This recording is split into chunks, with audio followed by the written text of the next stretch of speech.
আমার প্রশ্ন ছিল যে উপমহাদেশের সবচাইতে অভিশপ্ত দল ইসলামী অনৈক্যের জন্য জমিয়তকে বলা যাবে কিনা, এটা হলো প্রশ্ন। অভিশাপের মহানায়ক আমাদের একজন হযরত আল্লামা, আমাদের মাথার তাজ, শ্রদ্ধেয়, ওনার বক্তব্যটাই শুনেন। জামাতে ইসলামী তেনাদেরকে আমি এক প্রস্তাব দিতে চাই, তাআলাউ ইলা কালিমাতিন সাওয়াইন বাইনানা ওয়া বাইনাকুম হিসাবে। যার কারণে আমরা চাই যে আগামী অধিবেশনেই এই বিল যেন উত্থাপন হয়। আচ্ছা, তিনি যেটা বলতে চাচ্ছেন শুধুমাত্র কাদিয়ানীদেরকে কাফের ঘোষণা করার স্বার্থে জামায়াত ইসলামের সাথে ঐক্য হতে পারে। এবং আরেকজন সম্মানিত আলেম উনিও এটা বলছেন যে পাকিস্তানে কাদিয়ানীদেরকে কাফের ঘোষণার স্বার্থে জামায়াতের সাথে কওমি আলেমদের ঐক্য হয়েছিল। ওখানে ঐক্যবদ্ধ হইয়া কাদিয়ানীকে কি করা হয়েছে? অমুসলিম ঘোষণা করা হয়েছে। যখন কাদিয়ানীকে অমুসলিম ঘোষণা করা শেষ, তখন কিন্তু আর তাদের মধ্যে ঐক্য বলবৎ আর থাকে নাই। তো আমাদের নির্বাচনী সমঝোতা করার পর নির্বাচন যেহেতু হয়ে গেছে, এখন আবার তাদের সাথে ঐক্যবদ্ধ থাকার অর্থটা কি? এই স্বার্থ শেষ হওয়ার পর ঐক্য শেষ, তাহলে নির্বাচনীয় ঐক্য তো নির্বাচন শেষ, এখন ঐক্য থাকবে কেন? এটা হলো আমাদের শ্রদ্ধেয়দের কথা এবং এলমে খায়েন এবং ওলামায়ে হাদারামদের কথা। ওনাদের ক্ষেত্রে শ্রদ্ধা শব্দটাই ব্যবহার করলাম। যাই হোক, ওনারা ওনাদের এই যে নির্দিষ্ট স্বার্থকেন্দ্রিক ঐক্য, এটার জন্য একটা আয়াতে দলিল দিয়েছেন, যে আয়াতটা আসছেই মূলত স্থায়ী ঐক্যের জন্য, অস্থায়ী না। আসসালামু আলাইকুম রহমতুল্লাহ। সুপ্রিয় দর্শক, এবার জমিয়ত নেতাদের কঠিন ধলাই করেছেন, কঠিন জবাব দিয়েছেন তরুণ আলেম, ইসলামিক বুদ্ধিজীবী, ইসলামিক স্কলার মুফতি আহমেদ শরীফ বিন আসাদ ভাই। আপনারা জানেন যে আসাদ ভাই কওমি অঙ্গন থেকে জামাতে ইসলামীতে যোগ দিয়েছেন এবং আল্লামা মওদুদীকে নিয়ে তিনি কথা বলার কারণে কওমিদের সবার ঘুম হারাম হয়ে গেছে। তো দর্শক, চলুন আমরা সেই ভিডিওটা একটু দেখে আসি। স্থায়ী ঐক্যের আয়াতটা ওনারা অস্থায়ী ঐক্যের ক্ষেত্রে দলিল দিতেছেন। আসলে আয়াতটা দেখি, তারপরে ওনাদের আরো গভীর পর্যন্ত পৌঁছার চেষ্টা করব। সূরা আলে ইমরানের 64 নম্বর আয়াতের বর্ণনা আল্লাহ তাআলা বলেন, কুল ইয়া আহলাল কিতাব, হে আহলে কিতাব। আহলে কিতাব কারা? যেমন ইহুদি, খ্রিস্টান। তাআলাউ, তোমরা আসো, ইলা কালিমাতিন সাওয়াইন বাইনানা ওয়া বাইনাকুম, ওই কথার ভিত্তিতে ঐক্যে আসো মুসলমানদের সাথে, যেটা তোমাদের এবং আমাদের মাঝে সমান, দ্বিমত নাই। সেটা কি? আল্লাহ না'বুদা ইল্লাল্লাহ, আমরা আল্লাহ ছাড়া আর কারো ইবাদত করব না, ওয়ালা নুশরিকা বিহি শাইআ, আল্লাহর সাথে কোনো শিরিক করব না। তাহলে আল্লাহ তাআলা ইহুদি খ্রিস্টান যাদের ধর্ম ভিন্ন, তারপরেও যদি মুসলমানদের সাথে শুধু এই একটা তাওহীদের জায়গাটা যদি মিল থাকে, তাহলে আল্লাহ ঐক্যের কথা বলতেছেন এটা অস্থায়ী নাকি স্থায়ী? স্থায়ী ঐক্যের কথা বলতেছেন। মানে যতদিন তারা তাওহীদের পথে থাকবে ততদিন ঐক্য থাকবে, যদিও তাদের ধর্ম ভিন্ন, কিতাব তারা অন্যটা মানতেছে। এবার আসেন মূল পয়েন্টে। কাদিয়ানীদেরকে কাফের ঘোষণার সময় আপনারা যখন জামায়াতকে একত্রিত করলেন, ঐক্য করলেন জামায়াতের সাথে, এর দ্বারা এইটা স্পষ্ট প্রমাণিত হয়ে গেল যে জামায়াত তাওহীদের উপরে, তাওহীদের ভিত্তি তাদের ঠিক আছে। যদি তাওহীদের ভিত্তি ঠিকই না থাকে, তাহলে মনে করেন যে নিজেই মুসলমান না, তাকে কি আরেকজনকে কাফের বলার জন্য ঐক্যে নিতে পারেন? মানে আরেকজনকে কাফের বলতে হলে, কাফের ঘোষণায় থাকতে হলে তো আপনাকে মুসলমান হতে হবে, তাই না? আপনার তাওহীদের উপরে ঠিক থাকতে হবে। তাহলে একজন নিজে যদি তাওহীদের উপর ঠিক না থাকে, তাহলে আপনি কি তারা আরেকজনকে কাফের বলার জন্য নিতে পারেন? নিতে পারেন না। আপনি তাদেরকে, কাদিয়ানীদেরকে কাফের ঘোষণার ঐক্যের মধ্যে নিছেন, এটা দ্বারা এটা প্রমাণিত যে তাদের তাওহীদ ঠিক আছে। এখন যদি সেই তাওহীদ ঠিক থাকে, তাহলে তাওহীদের ভিত্তিতে ইহুদি খ্রিস্টানের সাথে ঐক্য হওয়ার কথা আল্লাহ বলেছেন, সেটা কি অস্থায়ী না স্থায়ী? স্থায়ী। তাহলে আপনি কিভাবে মুমিনের আরেকটা দলের সাথে অস্থায়ী ঐক্য করার এই পদ্ধতি পাইলেন কোথায়? যেহেতু আপনি তাওহীদের ভিত্তিতে ঐক্য করেছেন, তো তাওহীদ তো এখনো তাদের ঠিক আছে। এমন না তো যে কাদিয়ানীদের কাফের ঘোষণার পরে তারা তাদের তাওহীদের অবস্থানটা তারা পরিবর্তন করে ফেলছে, বিষয়টা কি এটা? না। তাহলে আপনারা ঐক্য তো করেছেন তাওহীদের কারণে, তাই না? যে তারা তাওহীদ মানে, তাহলে সেই তাওহীদটা এখনো মানে। তাইলে ইহুদি খ্রিস্টানও যদি তাওহীদ মানতো, তার সাথে ঐক্য যদি আল্লাহর আয়াত অনুযায়ী স্থায়ীভাবে হতো, তো জামায়াতের সাথে অস্থায়ীভাবে কিভাবে ঐক্য হয়? তার মানে টোটালটা এই অভিশপ্তদের দুষ্টামি। এখন একটা প্রশ্ন নিশ্চিতভাবে আসবে, সেটা হলো কাদিয়ানীরা কাফের, এটাতে কোনো সন্দেহ নাই। কিন্তু আপনারা যে কাদিয়ানীদেরকে কাফের ঘোষণা করতে চাচ্ছেন, এটা কি শুধু তাওহীদের স্বার্থে? প্রশ্ন, যদি শুধু তাওহীদের স্বার্থে হয়, তাহলে তাওহীদের স্বার্থে আল্লাহর আয়াত বলে ইহুদি খ্রিস্টান তারাও যদি শুধু এই একটা সাবজেক্টে তোমাদের সাথে ঐক্য করতে পারে। তাওহীদের স্বার্থে ইহুদি খ্রিস্টানকে আল্লাহ ডাকেন, আর আপনি তাওহীদের স্বার্থ দেখায়া কাদিয়ানীকে কাফের ঘোষণা করতে পারেন, কিন্তু সেই তাওহীদের স্বার্থে এই ঘোষণা করতে আপনাকে যাকে ঐক্য রাখতে হয়, মানে মাওলানা মওদুদীর দলকে, তাদেরকে পরবর্তীতে রাখতে পারেন না। তার মানে কি 100% আপনি তাওহীদের স্বার্থে কথা বলতেছেন, কাজ করতেছেন, এই ব্যাপারটা 100% প্রশ্নবিদ্ধ হয়। বলতে পারেন জামাত ইসলামের সাথে তো আমাদের অনৈক্যের কারণ হলো তাদের সাথে আকীদাগত ইখতিলাফ। দেখেন আকীদাগত ইখতিলাফ কতটুকু, যেখানে ধর্মই ভিন্ন, ইহুদি ধর্ম, খ্রিস্টান ধর্ম, যদি শুধু তাওহীদ ঠিক থাকে, তাহলে তাদের সাথে যদি ঐক্য হতে পারে, তাহলে আপনার সাথে ইখতিলাফ মুমিনের আরেকটা দলের কতটুকু, কত পার্সেন্ট? আচ্ছা, কত পার্সেন্ট এইটা তো যত দেখানো হয়, তার 90% হলো সাজানো মিথ্যা কথা, মিথ্যাবাদীরা। এটার আরেকটা একটা বড় প্রমাণ দেই।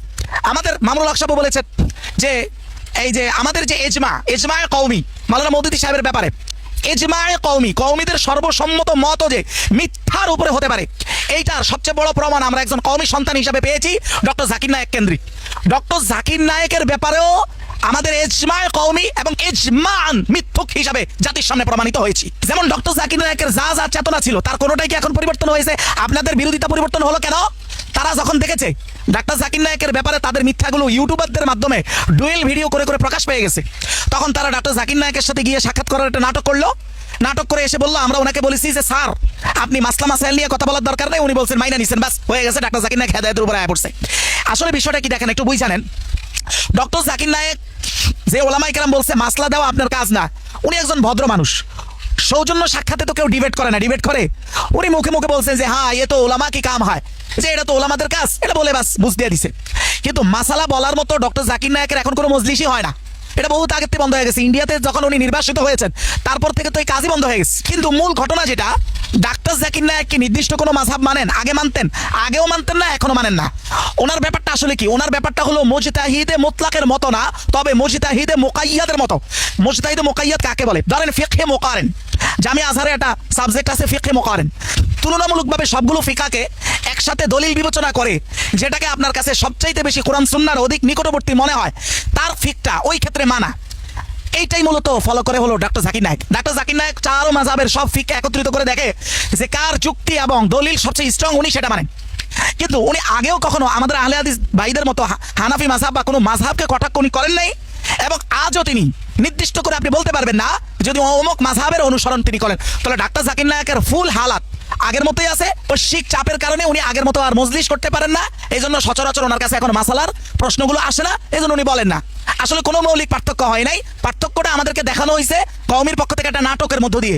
তাহলে ডাক্তার জাকির নায়েকের অবস্থা আগের মতোই আছে, আপনার অবস্থা পরিবর্তন কেন হলো? কারণ আপনি আগে মিথ্যুক ছিলেন, এখন মিথ্যা স্বীকার না করে চুপ হয়ে গেছেন। মাওলানা মওদুদীর ব্যাপারে 10 জন আকাবিরের বারবার বলছি দায়িত্ব নিয়ে বলেন, আমি মোবাহলা করব যে ইনারা কখনো জেনে বা না জেনে সাইদা আবুল আলা মওদুদীর ব্যাপারে মিথ্যা বলে নাই, আসেন মোবাহলা করি। তার মানে এখানে প্রমাণিত হয় সিলসিলাতান এখানে ধোঁকাবাজি ছিল, আছে, এটাই সত্য। তাওহীদের ভিত্তিতে ঐক্য করলেন, সেই তাওহীদ বহাল থাকা অবস্থায় আবার স্বার্থ শেষ হয়ে যাওয়ার পর অনৈক্য করলেন, এটা একটা চরম অসভ্যতা, এটার কোনো স্থান শরীয়তে নেই। কদিয়া ওয়া হেওয়ার আল উনফ, এটার 1 নম্বর খণ্ড 57 নং পৃষ্ঠায় একটা চমৎকার কথা বলা হয়েছে যে ইন্না তাফাররুক ওয়াল ইনকিসাম ওয়াত তাশাদ্দুদ, এই যে পার্থক্য আল্লাযী হারামাহুল ইসলাম, আমাদের নিজেদের মাঝে যে অনৈক্যগুলোকে ইসলাম হারাম করেছে সেটা হলো দ্বীনের ক্ষেত্রে। যেমন আল্লাহ নিজে বলছেন আল্লাযীনা ফাররাকু দীনাহুম ওয়া কানু শিয়া, যারা এই পরিমাণ পার্থক্য করে যে তারা আলাদা আলাদা দলে দলে বিভক্ত মনে করে নিজেদেরকে, যে আমি আপনার দলের কেউ না, আমি আপনাদের কেউ না, এইভাবে দলে দলে বিভক্ত হয়। আল্লাহ বলেন হে নবী লাস্তা মিনহুম ফি শাই, আপনি তাদের অন্তর্ভুক্ত কেউ নন, মানে তারা আপনার সাথে আসলে কোনো সম্পর্ক নাই।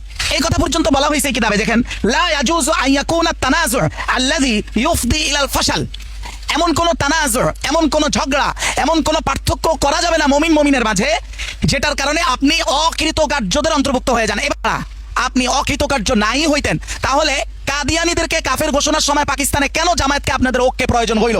তার মানে এটা হলো এমন তানাজু, যেই তানাজুয়ের কারণে আপনারা অসফল যতক্ষণ না তাদেরকে নিজেদের সাথে না নিতে পারতেছেন। এমনকি এখনো বলছেন যে বাংলাদেশে কাদিয়ানীদেরকে কাফের ঘোষণার জন্য তাদেরকে প্রয়োজন, তার মানে তাদের ছাড়া আপনারা অকৃতকার্য। আর মুমিনের মাঝে এমন কোন ঝগড়া, এমন কোন পার্থক্য করাই হারাম, আপনার চূড়ান্ত ফলাফল আনতে আপনি অকৃতকার্য হন, তাহলে ওই জিনিসে আপনি কৃতকার্য হওয়ার পরে আপনি ঐক্য ভেঙে দিবেন, এই অসভ্যতা কোথায় পেয়েছেন? চলে বিষয়টা হলো আমাদের পুরো শিক্ষা ব্যবস্থাটাই, জেনারেল বলেন ইসলামিক বলেন, বিদেশিদের ডিজাইন করা। কিভাবে ব্যাপারটা একটু বুঝাই। যেমন ইউরোপিয়ানরা আগের সময় বা আগের যে আধিপত্যবাদগুলো ছিল এগুলো ছিল জমি দখল করার মধ্য দিয়ে, মানে একসময় ব্রিটিশরা আমাদের জমিগুলো দখলে রাখছে, তারপরে তারা এই জমির দখলটাকে এডুকেশনে কনভার্ট করে দিছে। অর্থাৎ এখন তারা তাদের শিক্ষা ব্যবস্থা দিয়ে আমাদেরকে এমনভাবে তৈরি করে যে অলরেডি আমরা আমাদের জমিন অঘোষিতভাবে তাদের হাতেই দিয়ে দিছি। কিভাবে? ধরেন এখনকার যে সিস্টেম, এখন কি আপনি মনে করতেছেন সারা পৃথিবীতে আধিপত্য নাই? আগের চাইতে ভয়ঙ্করভাবে আছে। আগে তো সরাসরি জমি দখল করতো, এখন হচ্ছে এডুকেশন দখল করছে, পড়াশোনাটা দখল করছে, সিস্টেমটা তাদের হাতে। আপনি ভোট দিবেন, আপনি নেতা নির্বাচন করবেন, কিন্তু যতক্ষণ না বিদেশিরা সন্তুষ্ট না হবে এমন কোন নেতা আপনি ভোট দিয়েও বসাইতে পারবেন না। এটা তারা কিভাবে করতে পারলো? যখন মাদ্রাসাওয়ালারা ব্রিটিশের বিরোধিতা করতে যায় শিক্ষা ব্যবস্থা আলাদা করে ফেললো, এটাই তাদের জন্য সবচেয়ে বড় প্লাস পয়েন্ট হলো। এখন দেখেন জেনারেল শিক্ষাকে তারা এমনভাবে সাজাইছে যেখানে দ্বীনি শিক্ষার কোনো সুযোগ নাই, আবার দ্বীনি শিক্ষাটা এমনভাবে আমাদের কওমিরা সাজাইছে যেখানে জেনারেল শিক্ষার কোনো ছোঁয়া নাই। এর সুবিধাটা কি হয়েছে দেখেন, সুবিধাটা হলো কওমিতে পড়ে যে সন্তানগুলো আল্লাহর রাস্তায় নিজের রক্ত বিলিয়ে দিতে রাজি, জীবন বিলিয়ে দিতে রাজি, তাদেরকে ঠিক এমন একটা শিক্ষা ব্যবস্থার উপর দিয়ে তোলা হবে যে তারা চাইলেও কখনো এই জীবন বিলিয়ে দেওয়াটা কোনো ফল আনতে পারবে না। তারা একটা পথে হাঁটবে, ওটা একটা অন্ধকার পথ, এই পথে হাঁটতে যায় তারা পড়বে হলো রাস্তার ম্যান হলে পড়িয়ে মরবে, রাস্তার শেষ মাথাটা তারা কোনোদিন দেখবে না। অর্থাৎ এই শিক্ষা ব্যবস্থার উপরে এরা কোনোদিন জাতির রক্ষক হিসাবে নিজেদের অবস্থান আনতেই পারবে না, এটা বিদেশিরাও জানে। ঠিক আবার জেনারেল শিক্ষায় যারা রাস্তাগুলো দেখবে তারা ঠিক বিদেশিদের গোলাম হিসাবে রাস্তা চিনবে, ওই রাস্তায় তারা হাঁটবে। যাদের মাঝে এই ধরনের সম্ভাবনা থাকবে যে রাষ্ট্রীয়ভাবে তারা ইসলামের প্রভাব বিস্তার করতে পারে, তাদের বিরুদ্ধে এদেরকে এমনভাবে আকীদার প্রপাগান্ডার মধ্যে ঢুকিয়ে দিচ্ছে এদের একটা অভিশপ্ত গোষ্ঠীর মাধ্যমে, যার পিছন সম্পূর্ণ হলো ফাফা, মিথ্যার উপর নির্ভরশীল। এটা হলো পাশের বাড়ির লোক আপনাকে এমনভাবে আপনার ভাইয়ের বিরুদ্ধে বুঝাইছে, এখন আপনি চোখ মেললেই শুধু আপনার ভাইকে শত্রু দেখেন, শত্রু মানে আপনার ভাই, আপনার ভাই মানে শত্রু, এর বাহিরে আর কোনো শত্রু দেখেন না। তখন খেলাটা লাভ টাকার ওই পাশের বাড়ির ব্যক্তির, আপনিও ধ্বংস হচ্ছেন, আপনার ভাইও ধ্বংস হচ্ছে।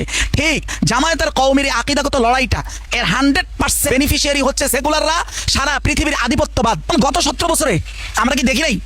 10 বছরে যখন জামায়াত ইসলামকে মনে করা হতো যে পুরোপুরি ডিস্ট্রয় করে দেওয়া হয়েছে, একদম নির্মূল করে দেওয়া হয়েছে, তারপরে আঘাত আস্তে আস্তে কাদের উপরে আসা শুরু হয়েছে? কওমিদের উপরে আসা শুরু হয়েছিল। এই সময়টা যদি আরো ডাবল করে দেন, 17 বছর থাকতো, তাহলে কওমিরা নেস্তানাবুদ হয়ে যেত। এরপরে ধরতে হলো সুন্নিদেরকে। সবসময় ধরার সিস্টেমটা থাকে যে যত বেশি কম গুরুত্বপূর্ণ তার উপর আঘাতটা তত দেরিতে আসে, আর যে যত ইসলামের জন্য বেশি গুরুত্বপূর্ণ তার উপর আঘাতটা সবচেয়ে আগে আসে। এই দেশে আঘাত কার উপরে আগে আসে? সেকুলাররা কাদেরকে নিয়ে বেশি টেনশন করে, এর দ্বারা বোঝা যায় কারা আসলে ইসলামের জন্য সবচাইতে বেশি পজিটিভ ও শক্তিশালী। এটা এখানেই বোঝা যায়। আমরা এই অভিশপ্ত মোল্লাদেরকে এগুলো বুঝাইতে পারি নাই, অতএব এগুলো আমাদেরকে বুঝতে হবে, সাধারণ মানুষকে বুঝতে হবে। এখন সুপ্রিয় দর্শক, আপনারা আহমেদ শরীফ বিন আসাদ ভাইয়ের ভিডিওটা দেখলেন, তো তার জবাবগুলো আপনাদের কাছে কেমন লেগেছে তা অবশ্যই কমেন্ট করে জানিয়ে দেবেন। ভিডিওটা ভালো লাগলে শেয়ার করবেন। সকলকে ধন্যবাদ।